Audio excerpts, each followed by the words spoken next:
మీనరాశి వారికి ఈ వారం మధ్యస్థం నుండి చెడు ఫలితాలు అధికంగా ఉన్నాయి.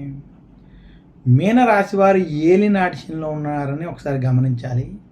మీనరాశి వారికి జన్మ రాశిలో కుజుడు, బుధుడు, రాహు యొక్క సంచారం, తృతీయంలో బృహస్పతి ప్రతికూలంగా సంచరించడం, వాక్ స్థానంలో రవి ప్రభావం. ఈ వారం మీనరాశి వారు ప్రశాంతంగా ఉండడానికి ప్రయత్నించాలి. అనుకోని మాటల వల్ల, చికాకుల వల్ల మనస్పర్ధలు ఎక్కువ అయ్యేటువంటి పరిస్థితి ఉంది.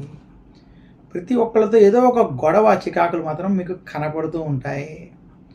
మీనరాశి వారు అప్పు చేయొద్దు, అప్పు ఇవ్వకూడదు. ఎందుకంటే వారికి ధనపరమైనటువంటి నష్టాలు అధికంగా ఉన్నాయి.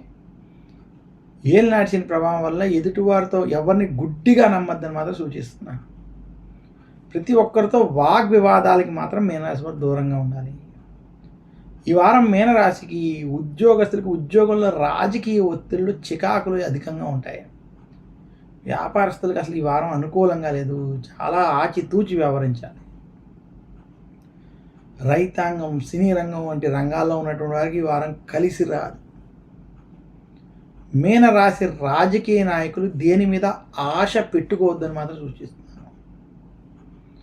మీనరాశి విద్యార్థులకి మధ్యస్థ సమయం. మీనరాశి వారికి ఈ వారం వృత్తి, ఉద్యోగ, వ్యాపార పరంగా కష్టములు కలిగేటువంటి స్థితి మాత్రం కనపడుతుంది. ఏదో ఒక విషయంలో ఇబ్బందులు, రాజకీయ ఒత్తిళ్లు ఉన్నాయి.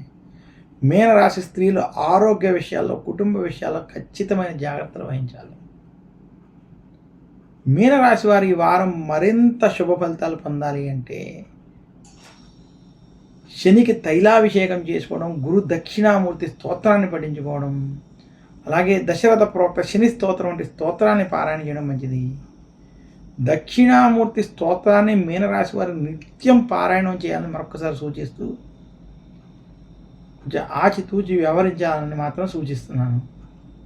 నాకు ఈ అవకాశం ఇచ్చినటువంటి ప్రేక్షకులకి, అలాగే ఈ యూట్యూబ్, ఈ టీవీ ఛానల్ యాజమాన్యం అందరికీ కూడా నా హృదయపూర్వక ధన్యవాదాలు తెలియజేస్తూ, వారం వారం వచ్చేటువంటి ఈ రాశి ఫలితాలు మనం చూస్తున్నాం. ఈ రాశి ఫలితాలు నేను చిలకమర్తి పంచాంగరీత్యా దృక్ సిద్ధాంత పంచాంగణితం ఆధారంగా నేను మీకు తెలియజేశాను. ఈ యొక్క రాశి ఫలితాలను ఉన్నటువంటి ఫలితాల ఆధారంగా అందులో ఉన్నటువంటి ఫలితాలు ఏవైతే ఉన్నాయో అవి తొలగడానికి ఇందులో మీకు ఇచ్చినటువంటి పరిహారాలను మీరు పాటించడం వల్ల మీకు మరింత శుభ ఫలితాలు కలుగుతాయని తెలియజేస్తూ, ప్రతి ఒక్కరికి క్షేమ, స్థైర్య, ధైర్య, విజయ, అభయ, ఆయుర, ఆరోగ్య, ఐశ్వర్యాలు కలగాలి. భగవంతుడి యొక్క ఆశీస్సులు ఉండాలని కోరుకుంటూ సర్వే జనా సుఖినో భవంతు అని కోరుకుంటున్నాను. నమస్కారం. మీ చిలకమర్తి ప్రభాకర చక్రవర్తి శర్మ.